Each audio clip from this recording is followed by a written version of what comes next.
सध्या दुष्काळ आहे महाराष्ट्रात, त्यामुळे शेतकरी संकटात सापडलेला आहे आणि खरं तर आपण कायमच बघतो की चोरट्यांकडून सोने चांदीवरती डल्ला मारला जातो।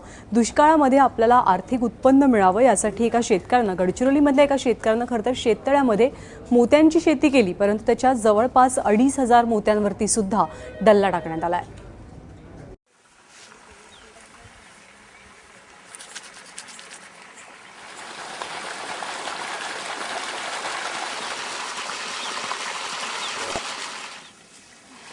काही दिवसांपूर्वी हे तळं मोत्यांनी गच्च भरलं होतं, मात्र यावर चोरट्यांची काळी नजर पडली आणि होत्याचं नव्हतं झालं।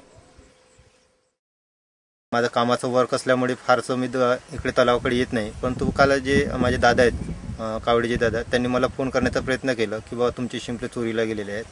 ते मला त्यांचं दादाचं म्हणणं आहे की कालच्या दुपारला कुठेतरी चोरी झालेली आहे। ह्या तलावामध्ये आम्ही लोकांच्या ओपन प्लेसमध्ये ठेवलं होतं की कुठले लोक आले तर त्यांना दाखवण्यासाठी। ते जवळपास आम्ही 3500 शिंपले सोडलेले होते। याच्यामध्ये जवळपास आज माझं नुकसान 1200 शिंपल्याचं जवळपास झालेलं आहे। या शिंपल्यांना आज 7 ते 8 महिने होत आहे। तर टोटली जिवंत शिंपले होते, जे जिवंत शिंपले होते हे फायनल आखरीपर्यंत जिवंत राहणार होते। तर 1200 शिंपल्यामध्ये कमीत कमी मला 2400 मोती मिळाले असते। आज 2400 मोती 300 रुपये प्रमाणे आपण कॅल्क्युलेशन केलं, आज खूप मोठं नुकसान झालेलं आहे माझं।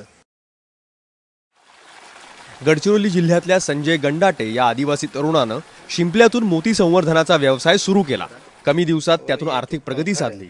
शिवाय हे तंत्रज्ञान आपल्यापुरतच मर्यादित न ठेवता संजय याचे इतर शेतकऱ्यांना सुद्धा प्रशिक्षण देतो। या प्रशिक्षणासाठी 3500 शिंपले त्यांनी पारडी गावातल्या तळ्यामध्ये सोडले होते। रात्रीतून चोरट्यांनी यावर हात साफ केला, मात्र चोरी झाल्याची ही काही पहिली घटना नाहीये। माझं यापूर्वी सुद्धा 5000 शिंपले मारण्यात आलं होतं आणि हा दुसऱ्यांदा असा उपक्रम झालेला आहे माझ्यासोबत। तर हे एक शेतकऱ्यांना खूप नुकसानदायक आहे आणि असं जर वारंवार एखाद्या शेतकऱ्यांसोबत होत असेल तर हे खूप मोठं एक नुकसान सहन करण्याची ताकद शेतकऱ्यांमध्ये कधी राहणार नाही। संजय हा वारंवार होणाऱ्या या चोऱ्यांनी आता हताश झालाय।